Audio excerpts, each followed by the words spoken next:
He could see the confidence in your face returning throughout the conversation. It was like that. Yeah. And I was like, oh my God, you know what? It would suck to race me. It would. I wish and I need to start believing that. It would suck to race me. And I don't just want to ride on the coattails of what I did in Tokyo or before, but it's like, that was the first instance, I think, the whole season where it was like, I do know how to drive this car. I'll get there one day. Anyways, I didn't have anything planned for today's podcast. I didn't plan any questions, no nothing. But I thought we can kind of recap the season, because I think what I want people to know is like, we hit some dark moments in the season, and like not everyone knows that. And I think it's cool when people know the struggles that you went through, Steve, and just that whole journey. So like, if we just go, since I don't have like a list of questions prepared, if we just go timeline wise from August. Yeah, I mean, I feel like last year. I feel like just off the rip, I feel like for the kids, adults, master swimmer, everybody, whoever's like currently swimming, I didn't win a race. I didn't win a single race at any meet until nationals. Well, final. You won a couple of B finals. A couple of the bananas. B final king. Yeah, I was actually. So I feel like for me, like being able to stay patient, which I'm not a patient person. Steve is probably one of the most patient people I've ever met. Yeah. So it was. I feel like one thing that I need to hold on to going into the next season, because like there was a couple moments I feel like in season where I was like worried of like, dude, there was a couple C finals as well. We never scratched, which was great. I don't think Steve believes in scratching, but yeah, it was pretty cool to go from making B and C finals. I think I made maybe a total of like 2 or 3 A finals the whole year. Wasn't many. Yeah. When was your last win?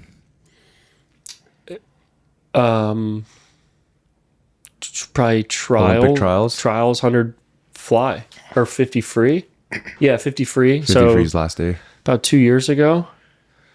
Yeah. And so I think for me, what I need to is like listen to this clip and come back to the in season doesn't matter, especially with how quick in season has gotten. Yeah. So for me, I feel like that was the most important thing. One of the most important things for this year of like, it took all the way until the big meet in the big pool to get there. I want to pinpoint Steve's patience really quick. Yeah. Because even like, I think Steve's ability to delay gratification is one of the craziest things I've ever seen from a coach. Because even I was getting like, hey, are we going to start going fast yet? Like, what are we doing, Steve? I remember in Westmont, we talked at Westmont. I was like, Steve, come on now. Like, Caeleb just went 22.6. What are we doing? Like, there were some dark moments where there was a lot of uncertainty. Dude, but Steve, you're telling me, it's hard. It together, man. He saw the vision. Like, we have to get the technique down first. And he was like, wait, straight release. Yeah, like even certain drills, you wouldn't give me drills until he knew I was ready for them. He wouldn't bring up certain things with technique until he knew I was ready for them. But yeah, dude, that's pretty scary when you have goals and visions of, pretty quick times and you're ripping a 22.6 in the B final. Like, yeah, but Steve was never, we weren't happy with it. But it was just cool of like going into next year. It's like, okay, I won't be as, annoyed making some B. We'll make a little more A finals, but yeah, I think I don't have that type of patience. So that was, this whole year, that's been really impressive. But going back to the timeline. So we got in the water October 6th. And then, I had already met with Eva. I had already been doing some stuff with you.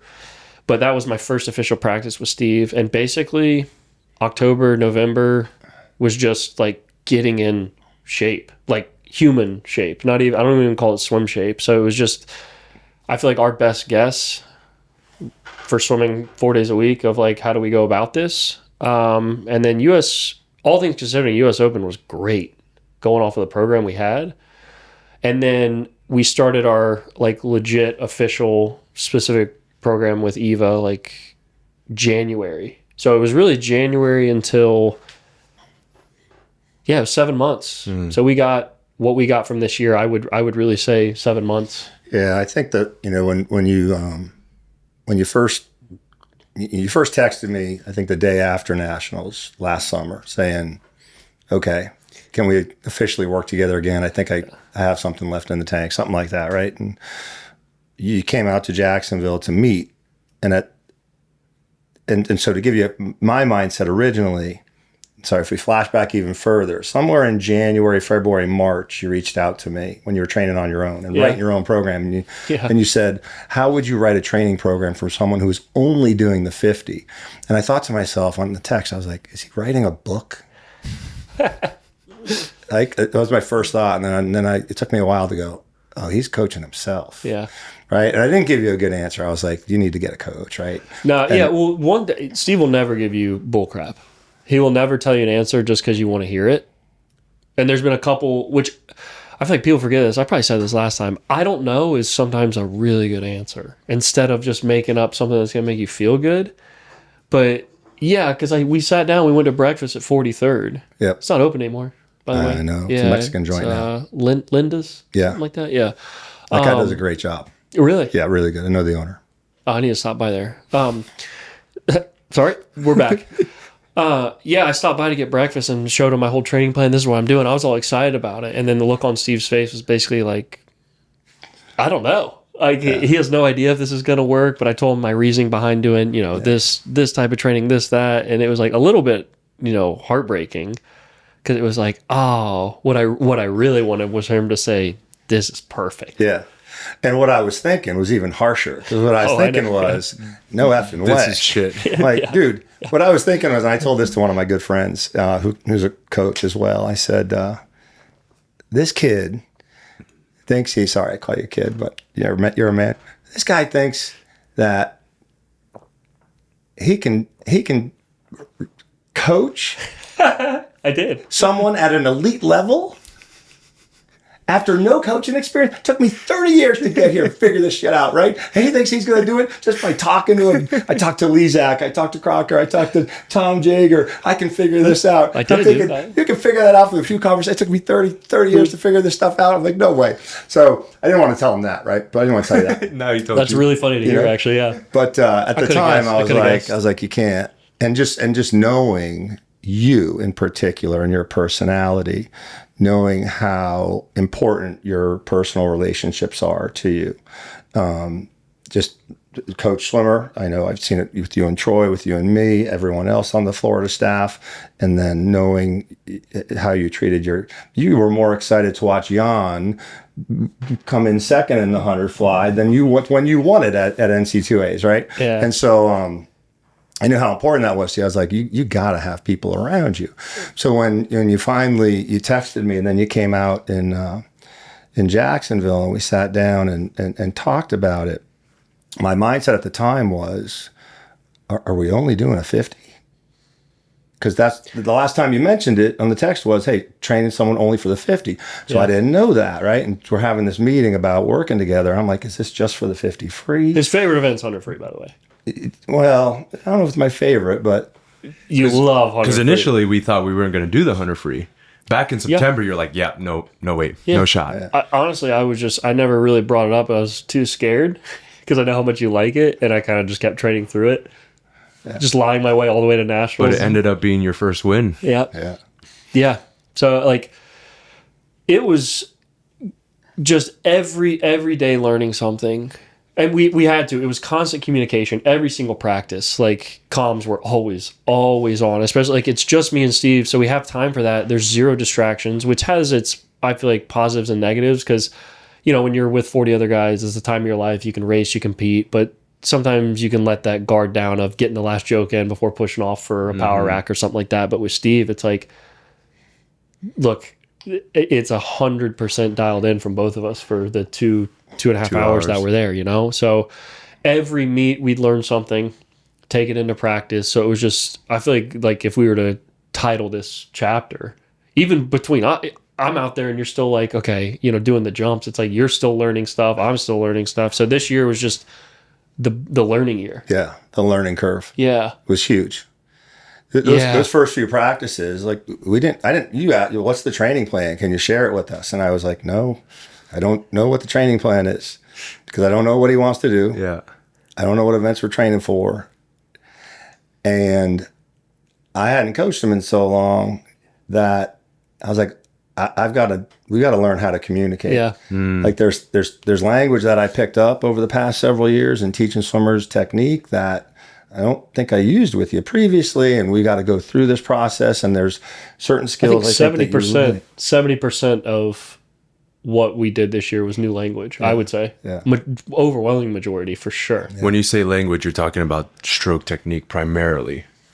Yeah, even I would say anything like even just like the drive the car between me and you. A lot of acronyms. Acronyms, is that the word? That sounds good to Analogies? Analogies. Car analogies. Metaphors? Yeah. Acronyms are like... Try to sneak one in. Sound smart. Similes? What was Caeleb like in October? You laughed at me the first time I did a sprint. Did I? Yeah, I remember because Was it sheet? It was it just felt good because Steve put the restrictors on. He wouldn't let me go fast. I know. For a while, and then finally A long time. Yeah. I was getting antsy. Yeah. we were doing a night practice, and Steve was like, do you want to do some 25s fast? I was like, please let me go fast, because this had all just been on the bucket and doing drills and stuff. And he finally let me rip some 25s. And I remember I got to the wall and I was just smiling. And I looked back and Steve was smiling as well, but he was kind of laughing of like, yeah, we got a ways to go. Yeah. We got a ways to go. But there was no sense of like panic or fear of like, this is the first sprint I've done. It's October. Most guys are in shape at this point, and I'm looking horrible. Yeah. So he was out of shape, you would say. I don't know Or if just it technique was not good. This is the technique was All right. so bad. I was out of shape, brother. Yeah. I was out of shape, brother. It was really just the efficiency. There was so much extra motion in his freestyle that he didn't need. That we had to I wanted to start from square one, the simplest motion, the simplest drills, and just do that. And I do that again and again and again until it became a habit, then add the next skill on top of that and do that again and again until those two were habit, and then add the third skill. And it took a while to build it. And I'm sure there were times where he was just so bored with some of these drills. I mean, every day. Did you get bored? No. No, I don't. Like, there's always something to chase in practice. And I think because Steve always brings the energy. And, there's been some days where if my energy's low, I can lean on Steve. If Steve's energy is low, he can lean on me. But I would say majority of practices, probably 85, 90%, we're both there. I don't know. I don't get bored in practice because there's always something to chase. He's always trying to figure things out too. Yeah. This was fun being one-on-one. I have this vivid memory of you doing the simplest drill, power pulls, right? You're on your stomach, face down, you got a snorkel on, you got some fins, you got some paddles, but it's super slow. It's just a double catch and then a pull. It's like an underwater pull out, but on the surface. And I teach it to him. He sees some video, he learns a little bit, but he's beginning with this drill, and he does the first pull and he just shakes his head. Because it didn't look right either, but he just shook his head, and I'm like, oh, okay. Does the next pull and he gets it. And I remember at the time we had another coach on deck, and at one point you were pulling your elbows out of the water too high, because I was like, you got to have really shallow elbows, and they were just out of the water. And she's looking at him, and she looks at me, and I go, don't say anything. Let him make the mistake. He'll either figure it out in a couple hundred, or we'll adjust it. We'll just show him a video later, but let him go through whatever is going through in his head right now with the mistake, because there's something else that's going on that's good. Right. So that's part of the process too that I've learned in coaching a lot of one-on-ones with little kids is you can't teach them everything. If you teach them something new, they might get that, but they're going to make a mistake somewhere else. Let them. Don't correct that yet. Mm-hmm. Let them get familiar with the skill they're focused on. When they get it, then you say, okay, now you're overcorrecting here. Drop the elbows, and then they can get it. But it's a process. And that was the whole, since October. It was, I'd nail one spot, but then something would come. And we still don't have it figured out. I feel like one of the biggest takeaways from this year was practice it's not racing. Because I did a lot of things really well in racing, or in practice. But then even looking back on this meet, I feel like the biggest mistake was this sounds crazy, but I need to slow down when I race. Yeah. So I'm able to do it in practice, let me slow down, be more efficient. But then I think that's why that's why my morning swims were better at this meet, because you're fired up at night, ready to go. Yeah. like you can't access, at least for me, I can't access certain parts until like knowing the heat, the pressure's on, and then that door opens. So, and it's just kind of like so revved up. So that's like what I feel like I need to fix of like, let's slow down a bit. When you say slow down, like where is your mind anchoring on? Like what are you focusing on to slow down? I mean, like when I say I think of just not muscling it, I think that's the biggest thing is I just get so like, oh, I'm gonna grab this water. I'm gonna grab every gallon of water in this pool. Instead, it's just letting it flow and treating it more like a dance with the water of just flowing with it. Because some of my best, fastest sprints, especially on the bucket this year, was when Steve would be like, hey, slow down, which is like the craziest thing. But I remember one practice in particular, I think, was it fly or free? It was at the JC people, and I think I can't remember if I told you or you told me, but it's like, hey, I'm just gonna slow down, or I'm gonna back off a little bit, and it was faster, like a good bit faster as well. Every time on the buckets where my stroke count was lower, the time was always faster, and we're talking about like a 2/3 drop on a 10-yard sprint on a bucket, like that's really substantial. It's massive. So it was just like a lot from this year. Like I mean, I've been doing the sport for 25 years, and that's just like, that's the fun of it. It's like, no, I don't get bored. How could you get bored in practice when there's a million different things To work on. figure out? Yeah. Like, and luckily, like Steve's the same way, like just honing in on what is the mission for today instead of, okay, let's work on the high elbow and the right tempo and the 6-beat kick, and we're going to trim up and we're going to make sure the head is still. Like, if you can just hone in on one thing until you perfect that. Was it Bruce Lee? I don't fear the man who can do 1,000 kicks. I fear the man who could do 1,000 kicks once. Yeah. Or, yeah. is One that kick right? 1,000 times. Yeah. That sounds pretty good. You said the same thing twice. It's like, I don't fear the man that can do 1,000 kicks. I fear the man that can do, like, that practices one kick. 1,000 kicks. Yeah. Yeah. One kick I'm 1,000 times. getting Dude, how you, shit. You bring great dishonor right now. to my people. We'll have Sid just put the quote in there. Edit that out for me, Sid. Steve, so if you were to say like Caeleb's technique when it's not perfect yet, but say perfection is 100%, what percent would you say Caeleb was at in October, and then what percent is he at right now? You can answer October. Let's answer right now at the same time. For his 50, I consider his 50 stroke and his 100 stroke like two different strokes. So which one are we talking about? Let's go 50 first. For October, I don't. It's going to be bad. So you go For now, the 50 stroke. for right now, 50 stroke. Yeah. Okay, hold on. Wait, say it at the same time. Yeah. You're gonna hate me. No, I'm not. No. The 50 stroke. Okay, ready? You have a number? One, yeah, you count us All down. right, ready? 1, 2, 3. 83. 30 to 50. 30 to 50. Yeah. You said 83? That's great. You're hyping yourself up That too fires much, me bro. up. That fires me up. Hey, that's good though. You got another 50% of improvement. I mean, if the coach is the one saying that, Wait, if you're 30 to 50% now, what were you in October? Well, dude, well, yeah. You're at 17%. Sheet. She was the Slovakian. The Slovakian. 83. Yeah, I just think. That fires me up. I mean, I like that better. We're going back to the dark days that you started with. Like, there was a stretch, and we texted during that stretch where I was like, I don't know what's happened. I don't have an answer here. If I don't get an answer, I'm a terrible coach. Like, what is happening? Like, I felt like I was at a big loss, and I didn't know you guys were there. I was there. Yeah, I was there. I was like, there was a few weeks where I thought, if this doesn't turn around, then this is like the biggest failure of my. There was times Steve was like, I think I'm a terrible coach. oh, really? Yeah. I had a couple like, what am I doing moments. Yeah, same. Yeah, I think maybe we all I'm okay. Maybe I'm glad we didn't really openly discuss that. No, I think yeah, but all it was getting my questions answered. Though I think that what helped get me back on track was our conversations in Indy. We'd walk from the hotel, 15-minute walk every time. We walked together, right? And then circling up after that meet in particular, and just having a conversation, and you telling me things that I wasn't aware of settled me down. And I was like, oh, that's the answer I'm looking for. And it wasn't like, I just didn't know that detail. Yeah. And when you shared it with me, I was like, all right, we're okay. Yeah. We're on track.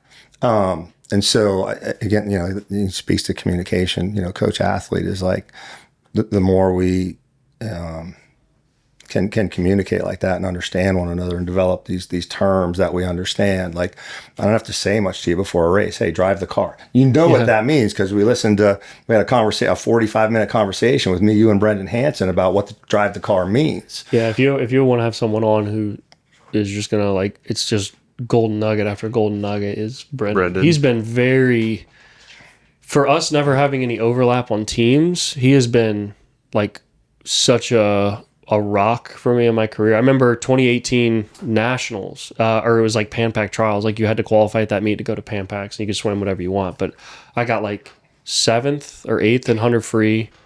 It was right after senior year. I was just going through a lot, signing with Speedo. Like there was a lot going on. It's crazy going from like how good a senior year short course meet, and then in a couple months, like just having one of the worst long course meets, like how much of it is like happy, healthy, like when you get good times. But I remember it was 100 fly, and like that was the last event where I was like banking on like, I have to win this, and then we'll deal with Pan Pacs when it gets there. Cause there was no qualifier for Worlds the next year, 2019 Worlds, which was one of the best meets I had. Yeah. It was just straight to Worlds. So I had to basically win all my events at Pan Pacs or be the fastest American. So I remember Brendan Hansen he knew I was going through it. He could read it on my face. I actually swam with his cousin growing up. So he was one of the first Olympians I met when I was like 12 or something. It was super cool. But he just told me, he goes, one stroke, just take it one stroke at a time. And I will never forget, in that 100 fly, I counted 1, 1, 1. Every single stroke. Wow. And I think I was, 50.5. It was a pretty quick time. And then I brought that into Pan Pacs. But talking to him in Indy, I remember I just said like, cause he was away for quite a bit. It's like, how did you deal with coming back or finding your confidence again? Cause that was the story for myself. That was my personal battle. And Steve was aware of this. You were aware of this, of like, you guys were all confident, but it wasn't even results. It was just, I needed to race to get my confidence back of knowing like, I'm sorry, but making B, C finals a whole year and not great times. It's like, I needed to put a period at the end of the chapter to finally get my confidence. And like, that's what this meet was. I could have gone home after the prelim swim of 100 free and been like, yeah, we can do this. Yeah. We're going to do this. But Brennan, talking to him in India, just asking him all these questions, how'd you get your confidence? And he said, he definitely came with some struggles, but the one thing, he's like, older body. He makes a lot of car references like me and Steve, older engine, older car. But the one thing that he knew was these guys are still scared to race him because he knows how to drive the shit out of that car. And hearing that, I was like, you could see the confidence in your face returning throughout the conversation. It was like that. Yeah. And I was like, oh my God, you know what? It would suck to race me. It would. I wish and I need to start believing that it would suck to race me. And I don't just want to ride on the coattails of what I did in Tokyo or before, but it's like, that was the first instance, I think the whole season where it was like, I do know how to drive this car. Yeah. I'm doing a really good job of driving this car. And that's why I had that was the Hot Wheels. I don't know if you saw, Steve had no idea, but I brought Steve got me a Hot Wheels. Oh yeah, you saw it at dinner. Yeah, it was at dinner. Yeah. Yeah, I put it behind the block Oh, did you? every race. Yeah, Steve had no idea, but it was behind the block every race because that was the last thing I would see before I stepped up. And it was like, I know how to drive this car. I might not be 20 years old anymore. I'm wiser. My strokes are prettier. And that would suck. It would suck to race me. If MP was at that meet, I would like to believe I could beat him in 100 fly. But you know what? Still be really scary to race him. Yeah. He still has that dog. Yep. Yeah. And you were talking about, some coaches just have a presence on deck. And it's like, I want to believe I have that, and I think I still do. And after this year, it's like I needed to see it, and I needed to actually partake in it for me to believe it. And that's what this season was. It was a huge learning curve, and then just getting my confidence back. Yeah, because the times are still not where we want it to be. We still want more. 100%. But that mental piece is so huge to help us get to that next level again. I'm not worried about the times. I'm really not. Like, that was my goal. Was I want to be faster than what I was in Paris, and we smashed that. tore those up. Yeah. So I'm not worried about the times. The times will be quicker next year. Like that's one thing I'm very confident on. It was just for myself. Like I hadn't had my swagger, or what the kids call it, the aura. It's aura now. I'm old. Yeah, it's you're- aura now, but I'm old, so it's swagger for me. But I need to get my swagger back. And oh man, just that first morning 100 free swim, or stepping up to the blocks for the night swim of 100 free, being like, I want to win this. You know, like, oh, I missed having that feeling of like not just, all right, I want to do, warm up felt pretty good. I think it'll be a good swim. It's like, no, fuck you. I'm gonna win this. Like, oh, it was so nice to have that back. Yeah. And I still got cooked by Ilya and stuff, but it was like, man, stepping up to the blocks, it was 100%. No, we'll win this. Yeah. There was a noticeable change in your demeanor. I think Steve and I talked about it compared to Indy, compared to Westmont. Really? Just like the way you carried yourself, we can tell, oh, this guy's different. Really? We can tell. We spoke about it a little bit. That makes you feel But good. yeah, it was different. It was noticeably different where you're like, oh, okay. All right. Yeah. But in what I was talking about earlier, the dark days, the reaction that Sid caught, the magical, there was raw emotion of us, the three of us celebrating. That was so authentic because like we went through some, We got goosebumps again. yeah, like we went through some dark moments to finally get that. It was like, It was, and I know, like, for me, of like basically taking three strangers and like creating the Shantiva group, like seeing that video was so special because it's like, it wasn't, it was cool that I won. If I got second, probably wouldn't have been the same reaction, but it's like, knowing y'all, it wasn't about the win. It was what went into it. If it was just from the rip, oh, Caeleb's great. He's been going 21 or been going 47s in season, or like he hasn't had shoulder pain, or his vertical jumps have been great the whole time. It's like, no, none of that's true. No, it was all, it was all we had to bumpy. work. We had to work for it. Yeah. And like that's the thing. Also going through this is like when I was training on my own, kind of taking my best guess. It's like I'm not doing the sport off of talent alone, and I think it became like very apparent when I was training by myself. And it's like, oh yeah, I'm really not just like, I put a lot into this, and I have to get the times that I'm going. It's like, yeah, I know I'm very athletic and I can jump and do this, but like there's majority of the parts of the sport I have to put serious effort into. Which you did. Yeah, which we did. And I think that's why everything coming together of like for that moment, it was just so, like that 100 free is a close second behind Tokyo, if I'm being honest. Really? As crazy as that is. Wow. Yeah, honestly. I mean, I'll never forget that race. Yeah, I probably will never forget that one. I told my best friend, I'll say that's a top 5 moment in my career, without a doubt. Easy. Same. Easy. And for me, to be honest, like, I was happier for you than I was. You get a level of satisfaction as a coach, right? And every coach, I think, is happy for their athlete, but they're also feeling a sense of accomplishment, and I think I contributed a little bit to that, right? For me, I don't do it. I just listen. I don't do anything, dude.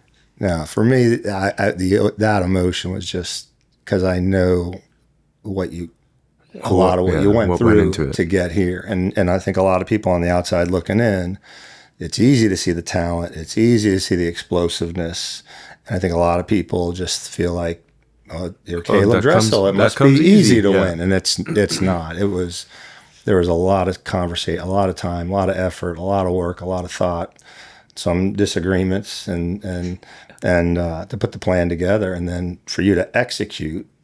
I mean, you're driving 2 hours to come to practice, leaving your family for 24 hours, staying overnight, getting the practice, going 2 hours back home, doing that twice a week, lifting on your own. Yeah. No coach there. That's hard to do when no one's holding you accountable, and you got to go out to the barn and get your lift in, and the only coach there is little August, doing a little broad jumps after you. That is not easy to do, and I think it's very easy to underestimate when you're on the outside looking in. That is talent alone gets you to where you are, and it's definitely not. Yeah, I don't know if you know, but Eva cried after the 50 free. I gave her a hug after it was after the 50, and she almost got me, bro. She broke like really hard, and that's what I mean.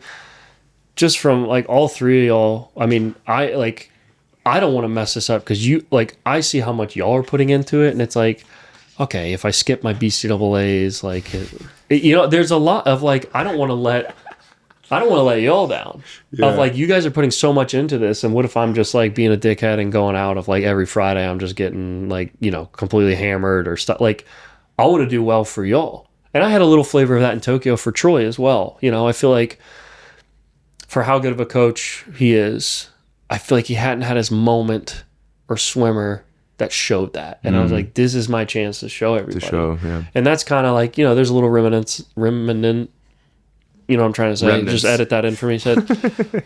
Of that from Tokyo. And it's like, you guys are putting so much into this. There's so much passion, like on my end as well. But like, I mean, she's gone for 2 weeks away from her home. And like how invested she's crying over a 50 free. Dude, it's like, when I saw her crying and she gave me a hug, oh, bro, she almost got me. I almost started crying on deck too. She's the best, dude. It makes me so happy to see like y'all three come together, the communication, the different personalities, different backgrounds, different cultures. Like literally, there's no reason that y'all should like be friends. Yeah. And just how special it's gotten, and like y'all testing each other, and it's not just like, hey, we're gonna do this. Okay, it's like, well, why? Yeah. Even Steve today did that today. Yeah. the shoulder stuff, Which was great. Steve's a questioner. He's a ponderer. He's a thinker, which can be dangerous because I am a huge thinker. And sometimes in practice, like there's been a couple times where it's just stop. I remember in Fort Lauderdale, we were going the same thing. Was I sick? Was it the suit? Was it this? Was it that? And like, dude, it had been going on a while. And finally I was like, I literally got like bored. That same thing happens to me and Megan getting fights. I just get bored. It's the same thing over and over again. Yeah. It's just like, all right, sorry, whatever. And I just looked at Steve. I was like, yeah, that's it. It's fine. Like, this is one swim meet. So, yeah, Fort Lauderdale was probably the worst meet. I think the most frustrating meet of the season, and which was so, like, it hurt so bad because that was the meet where I was like, we're going to go so fast. It was the worst one of the season. I was like, the sport, I don't understand the sport. Can we explain why you thought that was the case? Well, my hundreds were, like, decent. They were decent at Fort Lauderdale, but my It was like 51.3? 51.300 fly, 48 7, 9? Yeah. 48.9, I think. Yeah. So I was like, all right, not bad. But my 50s were like god awful. I was like 22.6, 53, 24. 24. 23. 20 was I? I think you're like 23, 4 or 5. Sid, can you pull it up? The Fort Lauderdale. Yeah. Was I? But he ripped, you got to know this, in November, the first time we hopped in a long course pool out at Nocatee. What is this? Early October. For some reason, we were like, go ahead, suit. I don't know if you suit. I don't even know if you suited, but you ripped a 50 fly. I suited. And it was like one of the first times I'm getting a watch on anything. And I don't look back at his times. Oh, yeah. I didn't know what all his best times were. And I just go 23.5, right? And I start to, and he's like, what? No. I was like, yeah, 23.5. He's like, what? No. Yeah. So it was like, yeah. It's like US Open was really quick. And it was like, man, we hadn't even like started the like actual training. Yeah. So I think that's what, again, I hate what was my saying I told you never heard? If ifs and buts were candies and nuts, we'd all have a Merry Christmas. So it's like, maybe this year, maybe I could have used an extra week or two of rest. I don't know. Maybe not. But there's a million instances from this year where it's like, we could have done this different, done that different. But I wouldn't have changed anything. It's all learning. Yeah. Sid, what was it? Lauderdale, right? Fort Yeah. Lauderdale. 23.4, 51.2, 48.9. yeah. Did he do the 50 fly? 23.4. Or what was 50-free? I don't see it. 22.6. 22.6. Yeah, I don't think it shows up on That the was logo for really some bad. reason. Oh, Yeah. Yeah, but the meet was like, the other reason why is that I think that was the first meet we both had expectations because we had done a taper for that meet a bit because we said, okay, there was no taper for the US Open. We'd only been together for a few weeks and it was just basically swimming lessons. And then this kind of the same. Yeah. Kind of the same going into January. And then Eva shows up in January and we both look and then it was and I forget how we communicated, but it was kind of like, hey, just, he was like, can I write some physio? No, not yet. Just give me some time. And then January, she's like, all right, let's do this set and that set based on the testing. And that's when we started training. But, we went through the next meet, which was Westmont, and we kind of trained through that. And there was a tiny prep period, very tiny. But Fort Lauderdale was the meet where we said, okay, we need to do a prep. And my mindset was, you need to come away with the win to get some confidence before we show up at nationals. Because if we show up at nationals with this level of confidence, you're going to get your ass kicked. And so the hope was we're going to swim pretty good at Fort Lauderdale, right? So there was a little bit, and going into that meet, if you remember in practice, the times were getting faster and faster. Yeah, we were ripping. I did, it was 3 out of the 4 meets I did, I was sick. I think I was sick at nationals. I know. Yes, too. So it's like, I think I only had 2 meets this year where I wasn't sick. Because US Open, I was chugging Dayquil. And then Lauderdale, you were sick. Fort Lauderdale, I was sick. Chicago, I was really sick. And then I think it was just Indy and the second Austin meet were the only 2 I did. Yeah. I got to take more zinc or something. I don't know. Zinc or glutamine or something. Fire me. Just hire an immunologist. Yeah. That's so annoying. But that's what happens when I get sick all the time too, because I got kids. They're in daycare. They bring it home. It's got to just be the chitlins messing me up, dude. You know what's crazy about the 22.6 in Fort Lauderdale is the day before the 100 free, we did that warm-up swim where it was like 25 cruise, 25 build off the blocks. You remember that? 25 cruise, 25 build off the blocks? On Tuesday before the 100 free on Wednesday. Do you remember that? No. You don't remember? You did a 50 free off the blocks. You dove in, you cruised, and then you built, and then you go 22.5. Before Fort Lauderdale? No, at Nationals. Oh, yeah, sorry. I was like, dude, I did not do that. Dude, yeah. Because Steve got it on the watch, I had it on my watch, and you go 22.5. Eva's standing next to me, and I show Eva, and I just get goosebumps because you were chilling in the first 25, and then you built it, and then I show Eva, I'm like, is this right? So I had to go confirm with Steve, and I had 5.9 or something. Steve had 6.2 or something like that. But I had goosebumps. I remember I was like, what the fuck? All right, we're ready. Honestly, after I saw that, I was like, all right, we're good. Yeah, I'm about to fly. I think I'm about to fly here. So, yeah, I mean, what a year. Like ups and downs. That's what makes it fun, though. Can you imagine everything was just like smooth sailing of like, oh, jumps were always tracking correctly, or like your strength numbers were tracking. Like, how boring would that be? We have no story. We wouldn't want to be talking right now. The reason we're here is because we had a story. Yeah, and I feel like another thing, you're going back to you're talking about percentage of where my stroke's at. I feel like my best strokes, there's a little bit of ugly. Like I'm not designed to be the prettiest swimmer in the pool. I feel like all my best swims, there's a little bit of ugly. I need a little bit less than actually. It was pretty at nationals, but I just have to stop trying so hard and then just be okay. Like that's just my style. It's like with skateboarding. Like everyone's got a different style. Surfing, same thing. Like my style, there's a little bit of ugly, and I feel like one of the things I learned, this was actually pretty early on, of in between going fast or anything, because even in warm down, I don't put too much emphasis on technique. I purposely make it like pretty ugly. Sloppy. Yeah, just to fully reset that system and not be like 100% of the time I touch the water, which I guess this is controversial, but like 100% of the time I'm touching the water, it's not perfect.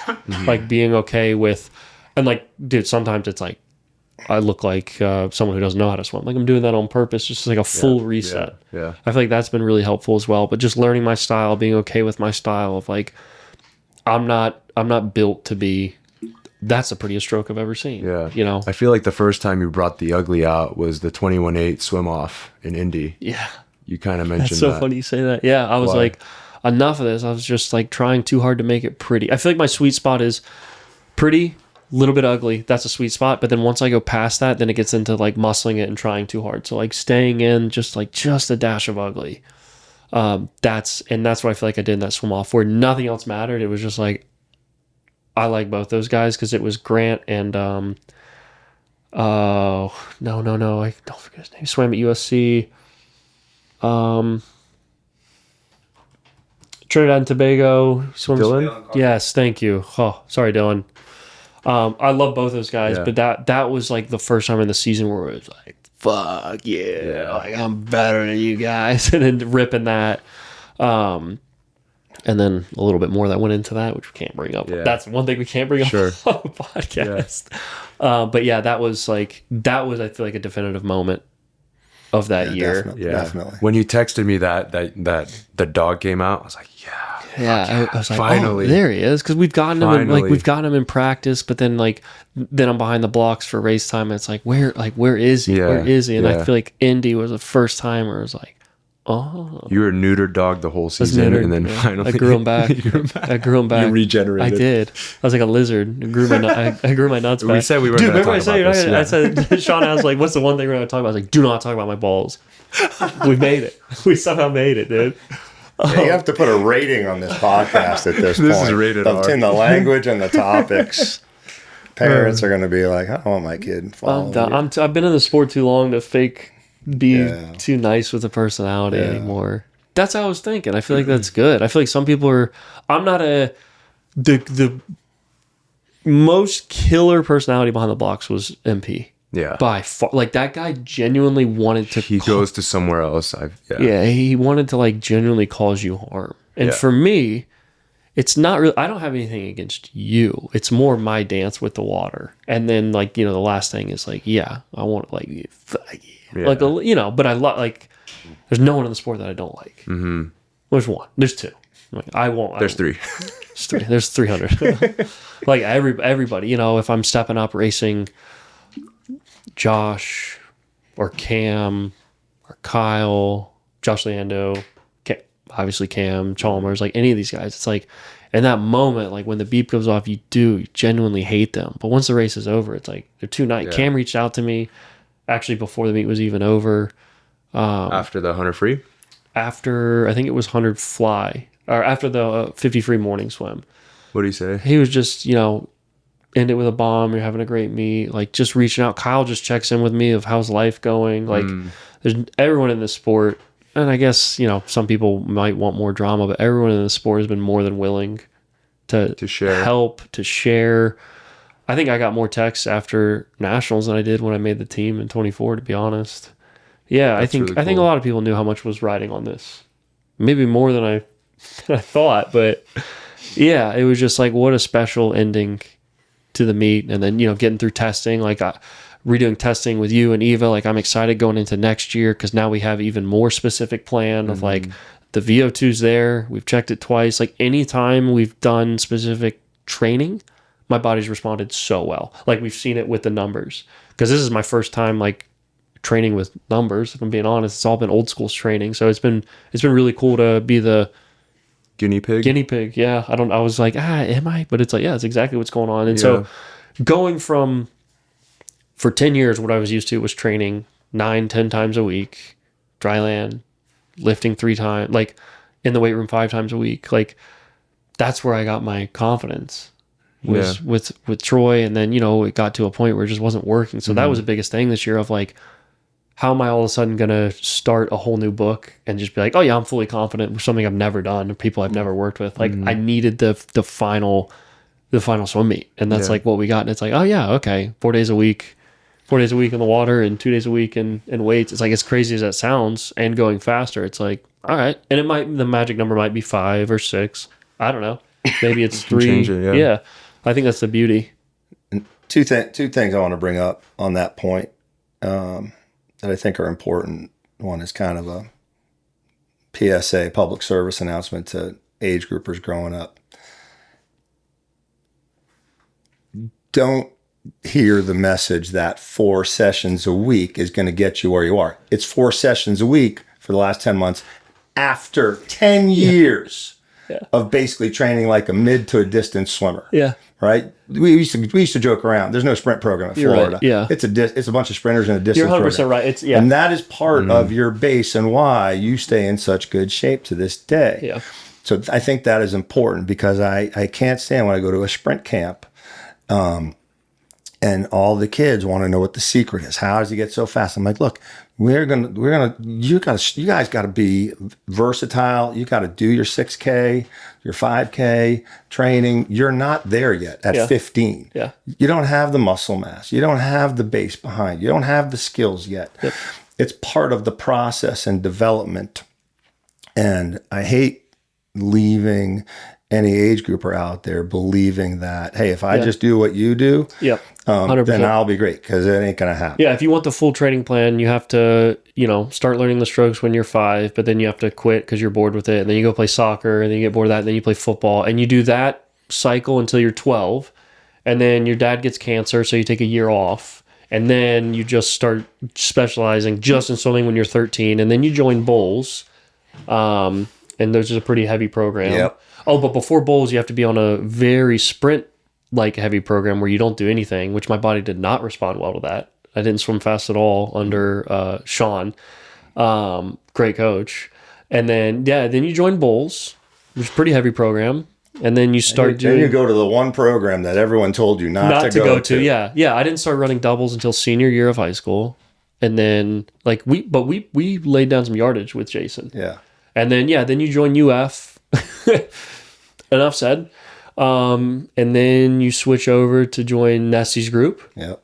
And then, only then, are you now able to survive all 4 days a week. So thanks for saying, because I do think it's important. That's an important message for kids. And the other point I want to make here too, which I think is important, again, for age groupers, developers, and I think we were just talking about this, is your belief and confidence in what your coaches tell you is unmatched. You have to buy in. And your buy-in, when we tell you, I want you to do it like this, is okay. And I can see it on your face when you're talking to, even when you're talking to Eva and you're listening to Eva about stuff that is not part of your background, VO2, anaerobic capacity, lactic acid, phosphorylation, all these terms.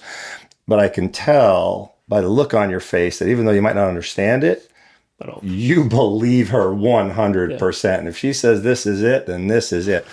And that is a critical piece to, I think, in my opinion, I think that's a critical piece, and it always has been, to your success. Because no matter what coach I saw working with you at Florida and since then, you were always one of the easiest guys to work with, because no matter what was coming your way from out of the coach's mouth, you wanted to hear it.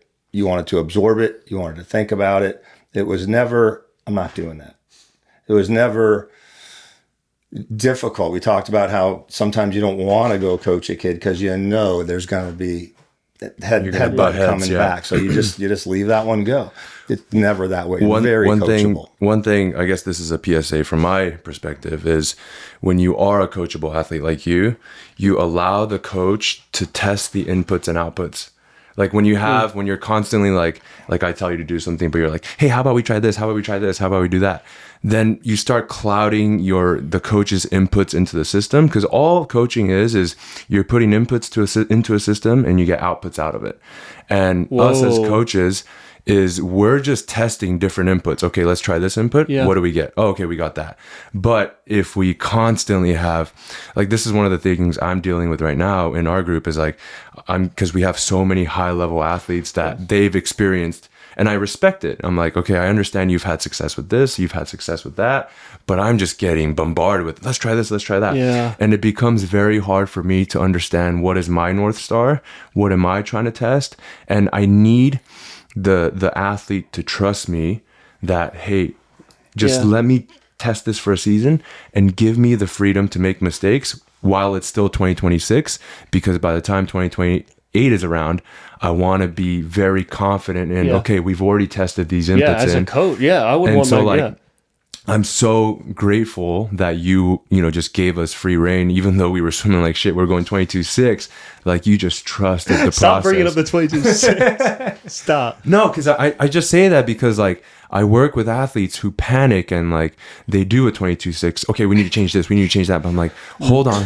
Hold your horses. We have to stick to the plan to see what comes out at the end of it. Yeah. Otherwise, we'll never learn. Yeah, I think, like, I appreciate it. I think the only thing I'll give myself credit for is I just listen. That's why I like to. I feel like submissive is maybe that sucks to say on camera, but like I am. Yeah. For the people I trust, Yeah. I should say. Yeah.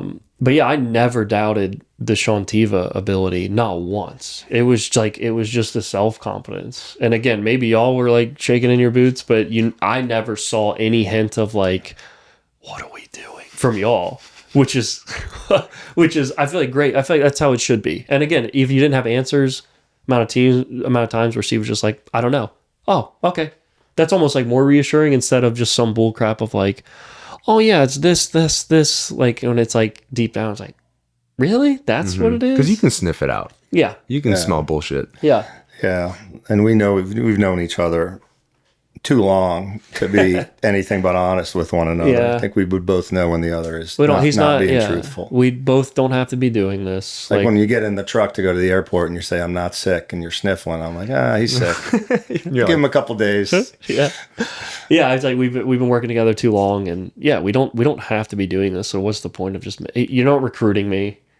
You don't have to like kiss ass like that's another interesting part of that whole dynamic too, is that you know, when we first talked, it was like, what do you want to do? I want to go to the Olympics. It's like, all right, then. And I think I told you, I said, all right, then we'll get ready for the Olympics. Like, all right, we're not going to get ready for national. You know, that's not the end point. This is a step, right? Yeah. And so, which sucked to hear. Yeah. Like, it's because the amount of times I heard this year of like talking about, by LA, which that is the grand goal. But again, I'm not patient. I want to go fast now. No. But that's just one of those things. Like, I'm glad we're doing the baby steps, because who knows where I'd be, or injured or fried, or technique wouldn't be where it's at if Steve was like, just start from day one, just everything getting dumped on me. Mm. No, it wouldn't work. But the beauty, what makes it work though, is knowing that you're not looking to take off. You could call any coach in the country today and go, "Could I train with you for 2 years?" And they're going to say, "Hell yeah!" Right? Giving me the confidence that, hey, I'm here, I'm staying. If you didn't, I couldn't have that approach. Mm. I'd have to give you. I'd have to give you a result now. That's a great point. Because if you don't get the result you're looking for now at nationals, you're gonna. I'll go and train with him. I'll go and train with her, right? And I think you've seen a lot of swimmers jump from base to base to base. Yeah. And you're not that guy, and that gives me the freedom and the patience to say, okay, we're really gonna unfold this. Yeah. Hopefully, one thing at the right time after the other. Yeah. To make it work. One thing that's way above swimming performance is family. Like, I'm never leaving Florida. It's like Megan's parents are there, my parents are there, all my siblings are in Florida. It's like, no, because apparently, like, when I announced that, I wasn't with UF anymore, it was like, oh, he's going to Texas. It was like, well, I hope not. I don't want to go to Texas. It was just like, no, why? Like, that's more important than the swim career. It's like being able to just have a weekend at my parents. Like, that does so much more good for me than having a great week of training. I think being able to have the reset. So yeah, I mean, I'm never leaving Florida. So sorry, Sean. I want to go back to the 100 freestyle. We did the 50 freestyle, but we didn't do the 100 free. Oh, what percent? We never did that. It's going to be higher for the 100. Yeah. It's going to be higher. Yeah. Wait, Steve, what was he at in October? God. The 100 free. Oh. 100 free. 15. No, I'd say that was like 70. Oh, really? Yeah. Whoa, 70, you're telling me my 100 free stroke in October was better than my 50 stroke now? Yeah. It's 50 stroke that bad? No, I'm using that. Remember the scale on the EO paddles? Oh my! Yeah. How we thought it was broken because one arm was like 70% efficient, the other arm was like 28. Yeah, I thought there was like these have to be. I thought there was like a bug stuck in it or something. Yeah. But it's because you were doing backstroke, right, or something? No, it was doing freestyle, but it was that different. I think we did put him on the wrong hand at one point. we did. We definitely did. And that was hysterical. Steve didn't Getting have his readers on. That was bad. We definitely did some embarrassing stuff where I'm like, I'm really glad we didn't have a camera on today. He didn't even have to look at the data. The guy texted me from Australia. He's so nice. Jamie is awesome with EO, and he texted us and he's like, "Hey mate, let's scrap this data. You got the paddles on the wrong hand." You're going off the EO. You're going off the EO percentage. Well, I mean, no, but I guess that came to mind for a moment when you said the technique and the rating of it. I just think the 50 stroke has way more potential to improve and to change. And I feel, and I told you this before, I said, you're going to learn the 100 stroke quicker and sooner than you're going to learn the 50 stroke. And I think you have. I'm more pleased with the 100 stroke at the moment than the 50 stroke. I think the 50 stroke has more room to evolve to a more efficient, more powerful stroke and a faster stroke than the 100. And I don't know about these numbers, really. I'm going 80. I'll stick with my 83 for the 50 right now. But for the 100, it wouldn't be. Like, I would give it like maybe 86. Because I don't want, that's just a B. Yeah, B minus and a B. Yeah, I would give both of them around there. I think all my strokes technically right now are probably around B minus. Yeah. You think the fly and free are about the same technique-wise? I think sprint fly is one of my lowest at the moment. And then the 100, both the 100 fly and 100 free strokes right now are, I feel like, the top. Yeah. I would agree. Yeah, there's something about the 50 fly stroke, even for me, is so hard to figure out. The timing. It's the timing, and that's always been one of my hardest is like sprinting fly, because it's so much more comfortable like doing my 100 stroke fast than doing a 50 stroke, because there's just a million different ways to do sprint fly, because you have some guys where there's no rest period out front, some guys where they're pressing super deep, some guys where they're flat, like the guy that set the who has the world record. Like his stroke is like super flat and his turnover is insane. And if you watch me swim it, I'm pressing a whole lot. And I was way like more, a couple hundredths off of him. So it's like, I don't know. That doesn't make sense. But we'll get there. We'll get there to where I think I just need to treat it like I'm taking 100 fly out without breathing, and it'll just be faster on its own. When you went 2-3, is that what you were thinking about? Yeah, I was only 18 strokes. My 100 fly takeout is 17. Yeah, all my swims from 2019 Worlds were like super low stroke count. Like it's not. You were what, 19 at nationals? 19 strokes, I think. Yeah, something like that. 19 or 20. Yeah, I was 19. But it's like a full stroke, and even in the 50, I think my best time for 50 free I was 34 strokes. Best time in the 50 fly, 18 strokes. You've done it two ways. You have 150 free that was 34, and then you have one that's 36. Yeah, but they're both 21.0. Yeah, both the exact same time, but it's like looks like two totally different swimmers. Different. So like I'm still trying to figure this stuff out. Yeah. I do know what's faster is lower stroke. We've seen it in practice a million times. Lower stroke count and stronger. Yeah. And then it just really it seems like it's more so a mental game right now of just not diving in and just spazzing. Because that's like, I mean, that's my go-to. If you watch me like hit a volleyball or swing a golf club, it's just so muscled. That's just like my go-to approach. But then once I, back off, relax, it's like everything just gets so much better. I just get like so amped up. Like it's hard not to in that moment as well of like, you just want to like exert 100% energy, where I think my best swims are the ones that are around the like 95%.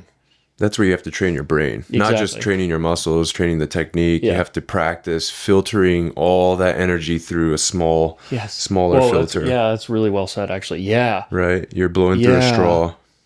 Whoa. That's really good. Instead of a PVC pipe or something like that. Yeah, that's really good. You gotta remember that.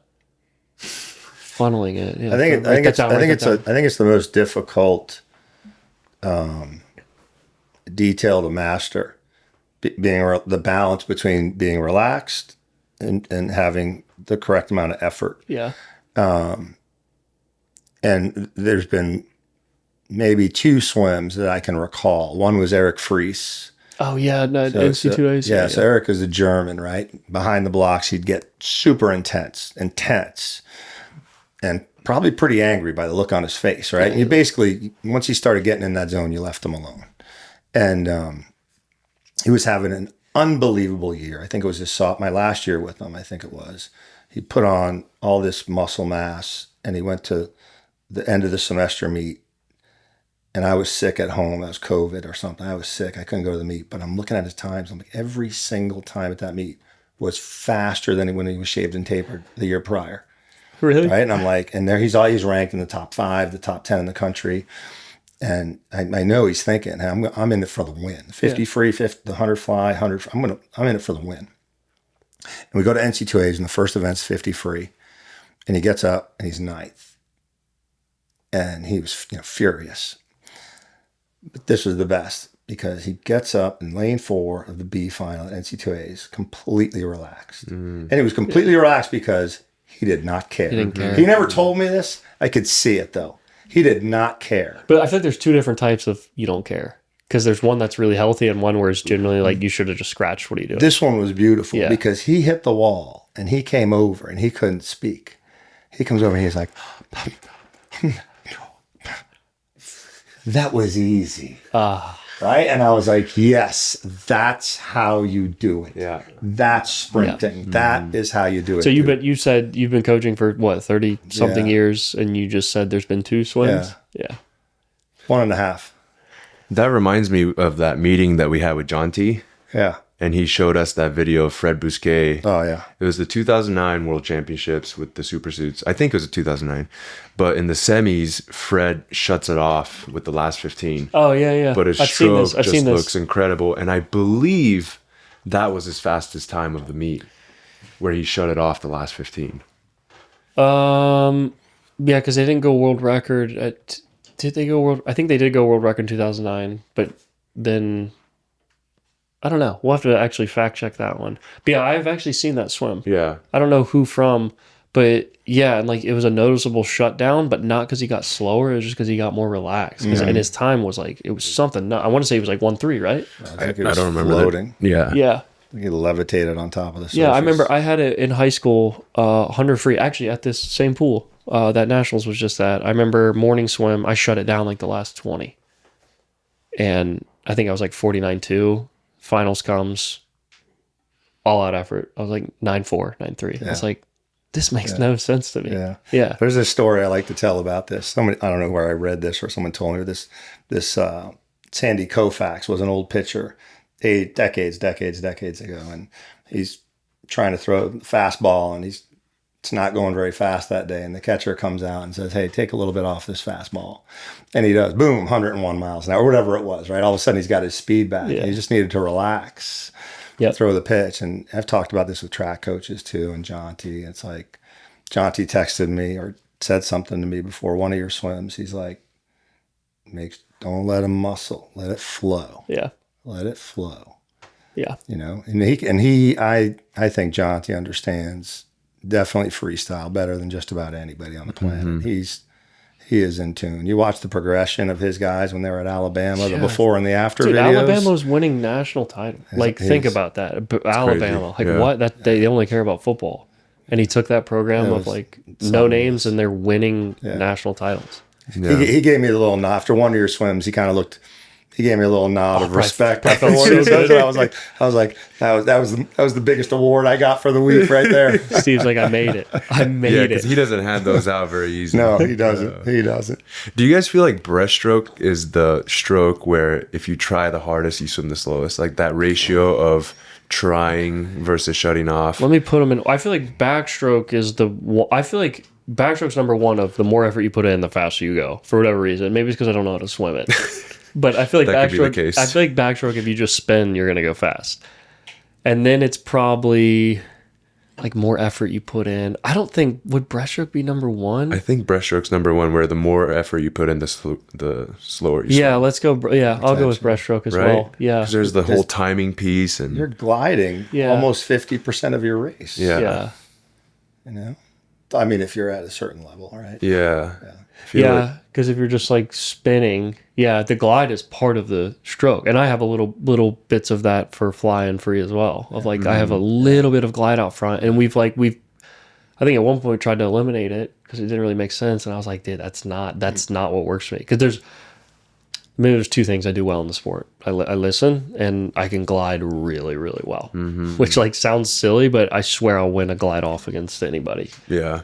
Just like my ability to like hold speed off the walls, and like, yeah, I know I'm jumping out far on the start, but I think I just have like I'm able to make micro adjustments as I'm gliding to keep it balanced and stuff. But like, I think that's why part of my flying free has the built-in glide. Again, it's probably like probably way less than a tenth where I'm actually gliding, but even in the 50 stroke, I need that like little pause because I'm still moving and gliding. You have one of the greatest intuitions on when to start your dolphin kick.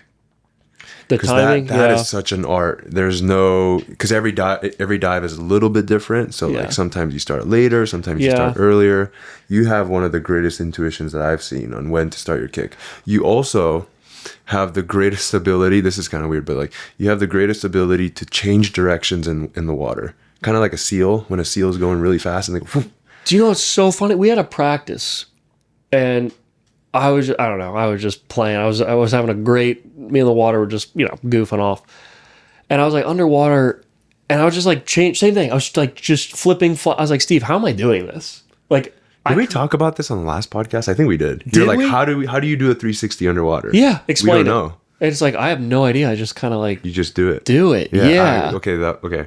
I thought I was having deja vu, but I'm pretty sure we talked about it. Yeah, I do it off of, none of it's really visual, but it's all like the timing of the kick has to go off feel of the bubbles and the water pressure on your back, and then the sound of the bubbles, I think, is the biggest giveaway. That's crazy. Yeah. So do you think if you like went deaf, knock on wood, that ability to start your kick would go away? No, because I still have the feel. Oh, it's like the vibrations of it. Yeah, and it's like, it's more so like, it's not necessarily the sound, it's like on my ears, like feeling the cap that kind of ripples and when it slows down and stuff. Yeah, but I don't know, it's just I feel like that's one thing, because depending on the start, which is interesting, because it's like, how am I able on the start to be able to have the patience to hold the glide, and then I break out and it's like it's like, yeah, again, it's in there. We just got to bring it out and it's just, we got to race more. Yeah. You just do it a bunch. Yeah, you do have this ability to turn inside the water really well too. I've seen you do it where like we would do dives and then you like change directions really quick. And I have no idea. That's a seal. I have no idea how I do it. You ever seen seals turn directions and it's like so sharp and it looks so good? I'm like, you're the closest thing I've seen to doing that. A seal. Yeah. Yeah, I don't know. It's just fun. I think it's just like years and years of playing in the water. Of like just trying to figure stuff out, because it's like, I can. It's same thing with like skydiving. How can they adjust their body and do this and do that and do a spin here and then fix themselves? I feel like it's the same thing in the water. I have no clue how I do it. I just kind of like do it because I can push it off, rotate, and then you can rotate back the other way. How? I have no idea. I don't even know like what I'm kind of moving. It just happens. It just happens, dude. Yeah. I wonder if a lot of that does come from just playing in the water when you're a kid. Because that's one thing that Steve Crocker used to say when we do sprint camps together. He's like, I don't think we recreate enough in our country anymore. He goes, when I was a kid, and Steve didn't start swimming competitively, I believe, until his junior year in high school. What? Really? Yeah, but he would go and spend 8 hours a day in the pool in the summer just playing, swimming sharks and minnows, doing this, doing that. And even today, he's surfing, he's kite surfing, he's sailboarding, he's doing, The water's so fun to, just all there's parts. a lot of skills you can learn. It's so fun. Like, it's the closest thing to flying. Yeah. I think we should play more sharks and minnows. You should bring that next practice. I can't stand sharks and minnows. Because like the underwater torpedo thing. That'd be fun. That? Yeah, that would be fun. But dude, sharks and minnows is so annoying because like you have one guy who headhunts. I'm just going for you. Yeah. It's annoying, dude. But for like kids, like from a developmental perspective of like developing that ability to move in the water, I feel like we need to do more of that. I think the issue is in America, it's like the parents are paying for practice, and then I drop my kid off, and all they're doing is playing sharks and minnows. But like, if you can elaborate as a coach, actually, we're trying to develop them athletically by playing games. Yeah. Like right now, like in August, we don't have any meets coming up. Like just play sharks and minnows. I think that would be very helpful. Play games. I think freediving is huge because I went through a freediving phase. I would go to some of the springs in Florida when I wasn't swimming.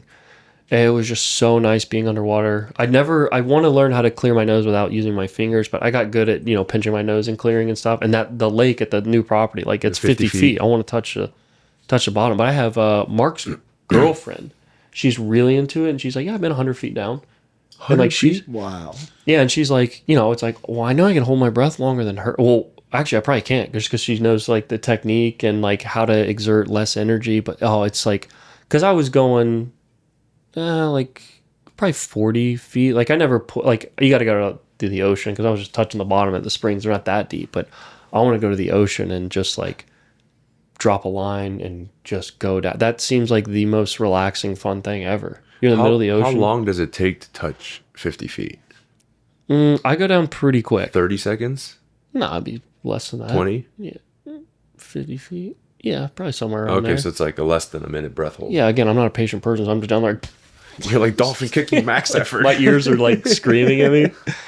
Yeah, I think like before the freediving turned into competitive, like it was never meant to turn competitive. Even the guys that are at the top of it, it's like this is never what the sport was meant to be. It was just meant to you go out and just have that bond with nature and the water where it's, a little scary, a little intimidating, but it's like you're just floating. Mm-hmm. I want to go, just 100 feet down where you can feel the water getting colder, darker. Like, that just sounds amazing. That's probably when I'm done swimming, I'll just probably get like way too into freediving. Yeah. Probably how I'll die too. I'd be fine with dying in the water, to be honest. I told. Don't say that. No, I would.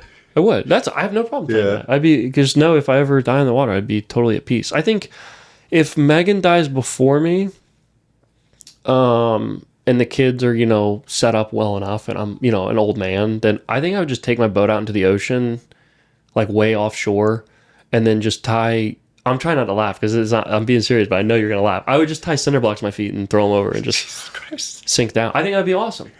You're just sinking down, like in the water in the ocean. You're in like I don't know 1,000. Probably get euphoric for sure. 1,000 feet of water, and you're just like, oh, I'd be a happy man, totally. You ever read the book The Perfect Storm?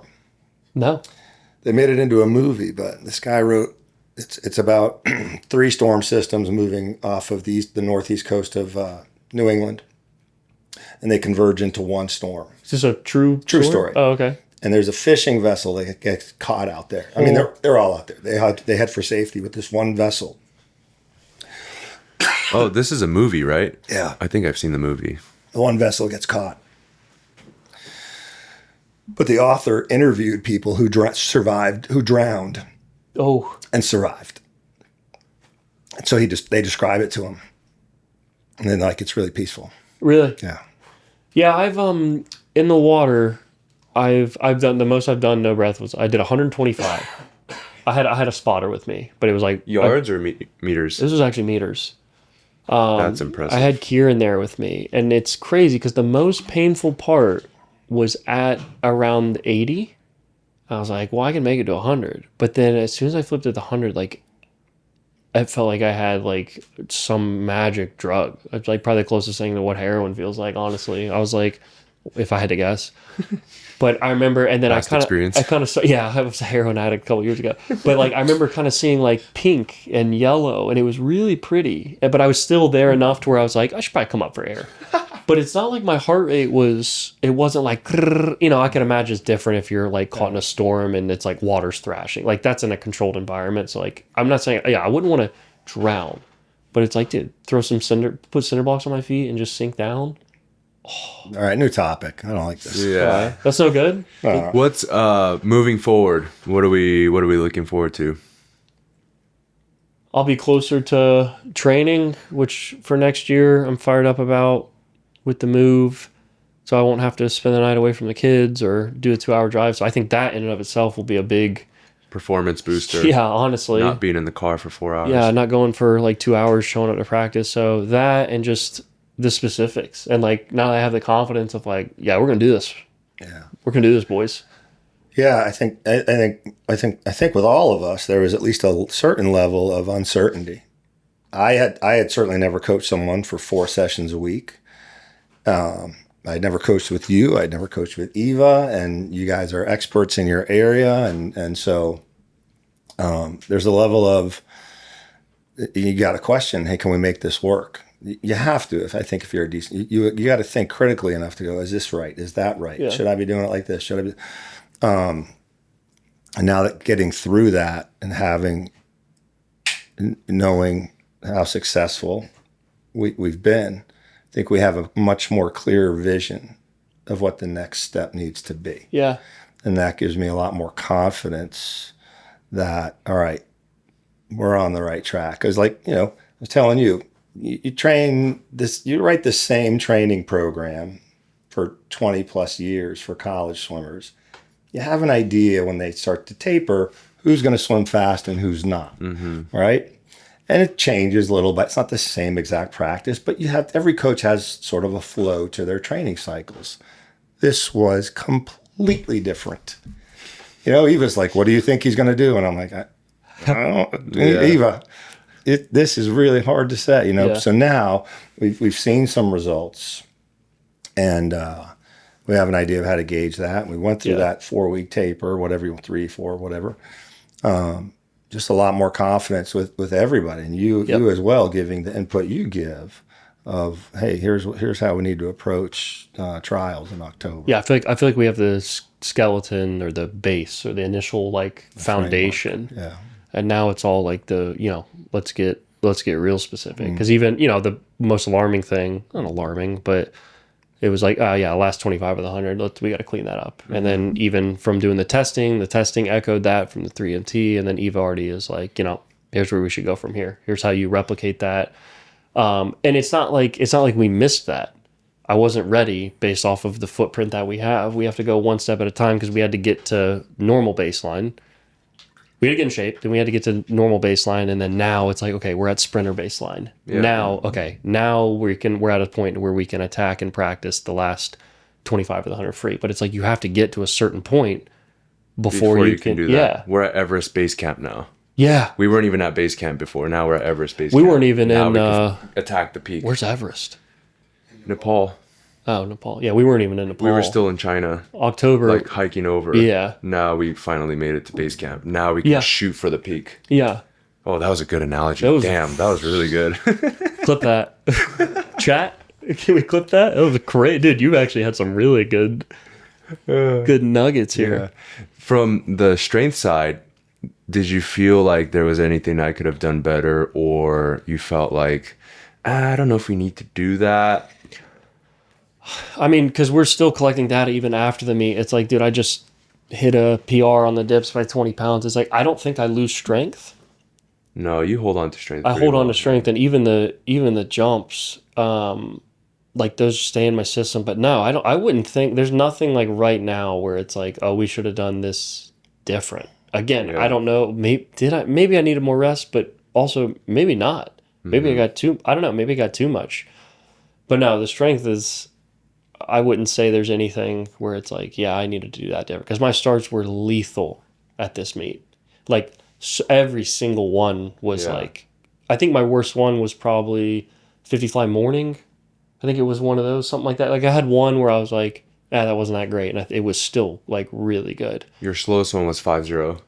I forget which one it was. I think it was 50 fly morning swim. Yeah, so to have, 6 starts under, or 5 starts under 5.0, which I don't know how many other people are touching that, but... No. Cam's 5.0, and you're 4.8 on all of them. Yeah. Yeah. Yeah, so it's like, man, if I can get 2/10 off... I'm assuming Cam's got to be up there with, like, one of the best starters. Yeah. 5.0's quick. But it's like, quick. Man, if I'm getting 2/10 just off the start, let's just learn how to swim quicker. Yeah. That's pretty much it. That's all we need to do. All right. Anything else, Steve? Moving forward, we're going to short course trials. Yeah.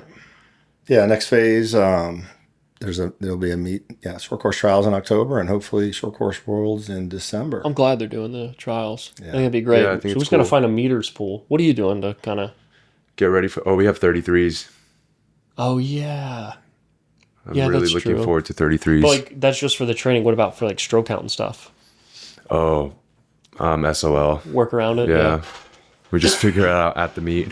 I think what I'm going to do is look back at my ISL swims and see, just review it before each race of okay, my fastest 100 fly, this was my stroke count, and just have that in mind going into the race. Into the meet. Because it's the same, system for the most part. I feel like short course meter is actually my favorite course.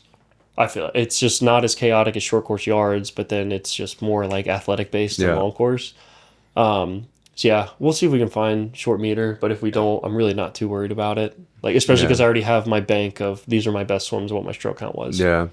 For me, it's like remembering to practice turns. Because our entire team, not our entire team, but most of our team only does the 50 free. And I forget about turns. And like Drew did the 100 free. And we like, oh, I forgot about flip turns. We have to practice these. Because his turns aren't very good. But yeah, I think as long as we practice turns, we'll be okay. Yeah. Yeah. Short course worlds moving. And then next year, we got Worlds, Budapest. Is that where it's at again? Yeah. Goodness gracious. Budapest. Yeah, I'm just gonna go fishing. I'm not gonna think about swimming for next week and a half, 2 weeks. I'm just gonna go do a lot of fishing. That's pretty much it. Cool. Steve, Excellent. any closing words for us? No, thanks for having us on. I appreciate it. That was great. No, just it's a great cycle. It's an awesome, awesome learning experience Yeah. the whole Yeah. way through with all of you, Viva as well. If ifs and buts were candies and nuts, we'd all have a Merry Christmas. That's how we end it. All right. All right, Bye, everyone. Thank you. thanks. man. Thanks.